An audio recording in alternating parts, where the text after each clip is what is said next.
Testing. Welcome to the podcast. I'm so excited that you guys are here and that you're joining me. I know that there are no less than a bazillion podcasts out there, and probably at least 1 million of them are in regards to ADHD these days. So if you are here, I really, really appreciate it. And I hope that you can find something useful and take something with you from this time in this space. I will try to respect that and be somewhat quick. I know that our attention spans are something that sometimes aren't the longest. And so I want this to be a place that you can come in, get some really useful action items, tips, tricks, strategies, whatever you want to call it, that work with your brain.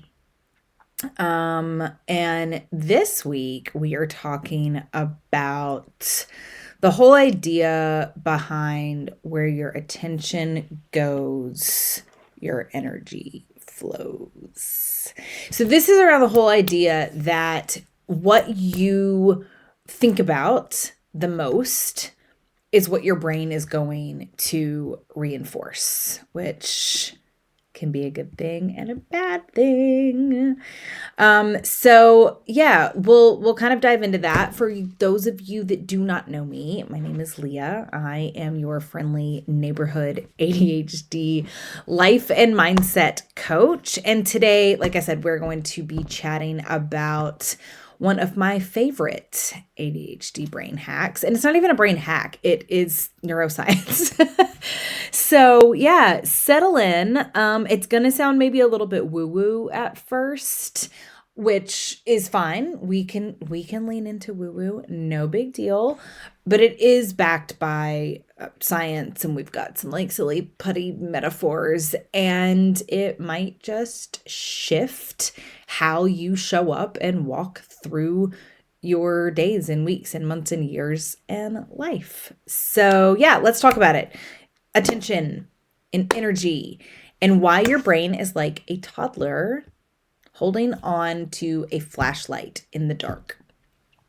Whatever it points at is what it's going to see, right? So our brains are incredible at scanning for problems, right? We are professional overthinkers, catastrophizers, worst case scenario predictors, all of that fun stuff. And a lot of that comes from how our brains are wired. We are constantly on alert, trying to avoid messing up or disappointing people, for my people pleasers out there, or forgetting something important. Again, I think it's also just human nature. It's survival, right? So like the lizard part of our brain is like on the lookout for worst case scenarios and the negative, and how can this, fuck up my day, fuck up my life, whatever it might be. We really want to be on the lookout for that, because in the lizard part of our brain, that is literally survival, right? Obviously, we're not quite in that space, even though our nervous systems can feel kind of fight or flight, survival mode. We're not actually there. So we want to really kind of look at that side of our brains and realize, all right, I understand why I'm kind of zoning in and focusing on, overthinking and worst case scenarios, but that is not exactly where I need to be. So because of that, all of those things, we develop this intense radar for what is not working, what's wrong, what could go horribly sideways. And it's not because, like I said, it's not because we're inherently negative people. It's because our brains are literally trying to protect us from all of those things, right? From rejection, from, all of these kind of survival things, like I was saying. So the kicker here is our brains will keep looking for whatever we tell it is important. So if we wake up and immediately start spiraling, I'm behind, today's gonna suck, I can't get my life together, your brain is gonna be like, yup, on it. Let's find you all the evidence to support that. But on the flip side, if you can gently, and I mean gently, start your day with something like, what am I excited for? What's one thing that I can look forward to today? Or even like a bit of a mantra of, I am smart and capable and I can figure things out. I think it is Marie Forleo that said, all things are figure outable. And while sometimes that drives me crazy because I'm like, that's a bunch of shit, I cannot figure this out, she's not wrong. So, maybe having something like that, depending on what your day holds. So then when we say those things, that's what our brain starts looking for, because your brain wants to look for ways to prove what you are thinking is true, right? So if we're feeding it, all right, today's gonna be a good day, your brain's gonna be like, yep, let's find evidence for that, right? So here's where a little bit of that science comes in as far as our brains are malleable. It's not just like positive vibes and Pinterest quotes, even though I do love both of those things. Our brains have something called neuroplasticity. So basically, the brain's ability neuroplasticity is the brain's ability to rewire itself over time. The neural pathways that you use the most get stronger. It's just like, building a muscle or like worn trails in the forest. The more often you walk on them, the easier they are to travel, right? And so the wild part is that we're doing this rewiring all the time, whether we're aware of it or not. So you might as well build the pathways that support who you want to be. Easier said than done, I know, I promise. But this is why it matters where your attention goes, because that's what you're reinforcing. So it's not necessarily that you're stuck. You're certainly not broken. Your brain isn't made of steel. It's more like silly putty. It's stretchy, it's moldable, a little bit weird, but totally changeable, right? So these are things that we can control, and we need to look at controlling the controllables. And that does not mean it's easy. Just because it's doable and figure outable and possible does not mean it's easy. This is something that takes time. It takes intention, right? To kind of change those first morning thoughts to, what am I looking forward to today? Even if it's just your coffee. I cannot tell you how many times looking forward to my coffee has gotten me out of bed and given me something to like, all right, I can do it. I can do it for the coffee, right? And this isn't toxic positivity, right? Like, now listen, I am not about to sit here and preach to like, don't look at it and everything is sunshine and rainbows while your life feels like a dumpster fire on roller skates. And given the current state of things, that's how a lot of us feel. So that's not, that ain't it. I'm not here for that. This is about building awareness of where your mental energy is going and asking yourself, is this helping me or is this hurting me? And sometimes in the beginning, that can be hard to differentiate. So again, this is a process. This is something that we are constantly kind of working on and tweaking and figuring out. And in the beginning, you're going to be like, I don't know. Right? So being persistent with a practice like this, notice I said persistent and not consistent, because there's going to be days where it's like, fuck this, everything is shit, dumpster fire, I hate everyone, let's go back to sleep. But we want to try to lessen those and reduce those days more and more and more. That does not mean that they will not still happen, because they probably will. Life is life. Humans are humans.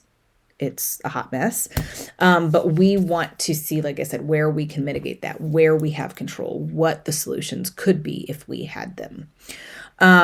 So it's okay to feel what you're feeling. It's okay to have rough days. But if we can train our brains to also look at the beauty, the progress, the joy.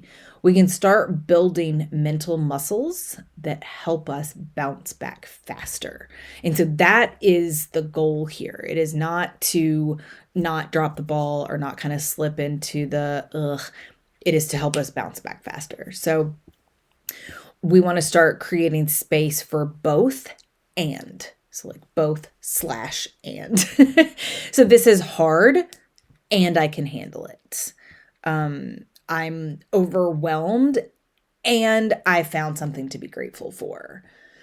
I'm struggling and I'm still showing up, right? So it doesn't have to be either or, it can be both and. That is the sweet spot that we are looking for, right? So here's why this is extra important for our ADHD brains. We have low dopamine. That is not the exact neuroscience behind what is going on, but for all intents and purposes, we're just going to say that because it's easier, right? If you want to go down that rabbit hole, please feel free, go down the rabbit hole. But we have low dopamine, and that means our reward centers don't fire the same way. So we need novelty, encouragement, and reinforcement to feel like that we are doing okay.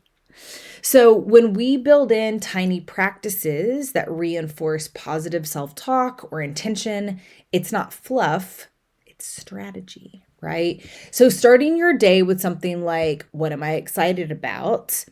And or ending it with, what was the most beautiful part of my day? It isn't necessarily just about being cute, even though, I mean, like, that's pretty cute. It's about literally rewiring your brain toward noticing the good stuff.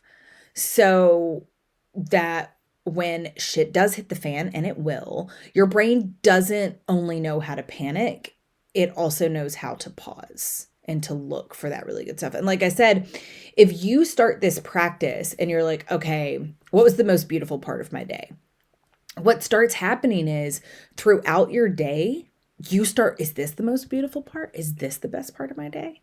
If you have a buddy that you can do this with, almost like a positivity, accountability buddy of like, send me a picture of the best part of your day, or send me a word or a sentence that wraps up the best part of your day. It can literally still be that morning coffee. The best part of my day was my delicious morning coffee. That's okay, right? It doesn't have to be giant, grandiose, huge, earth-shattering things. It can be our everyday things. My bed makes me so happy.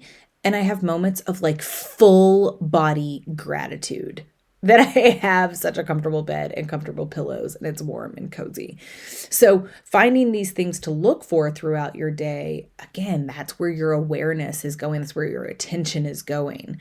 So instead of everything is shit all the time, which there's a lot of shit, don't get me wrong, but looking for the goodness and the joy is going to reinforce that, like, oh, there is goodness and there is joy.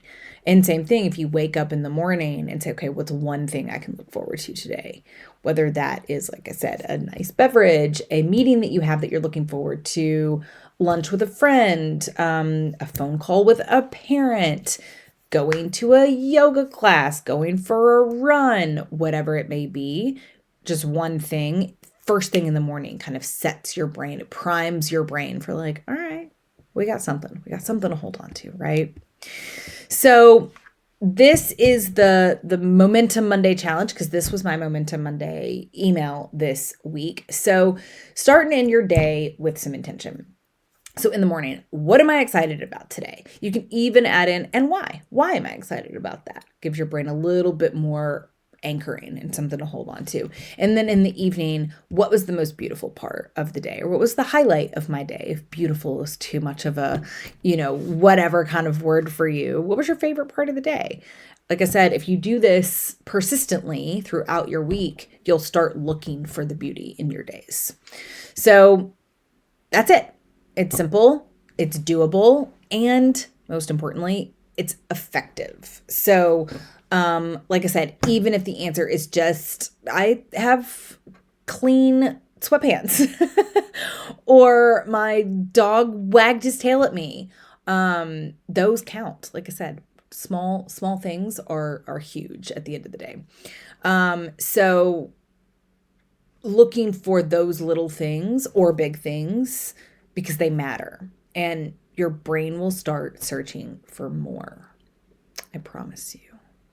So if this sounds good for you, respond to me in some way. You can shoot me an email, info@leahccoaching.com.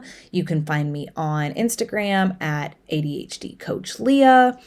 If this sounds good to you, let me know. I've been toying with the idea of kind of like a daily email that I send out with prompting you to do a little brain dump as far as like, what do you have going on tomorrow, to give your brain a little bit of a primer so you don't wake up at 4 a.m. panicking because you forgot about the thing. It just helps with that future planning that we can sometimes struggle with.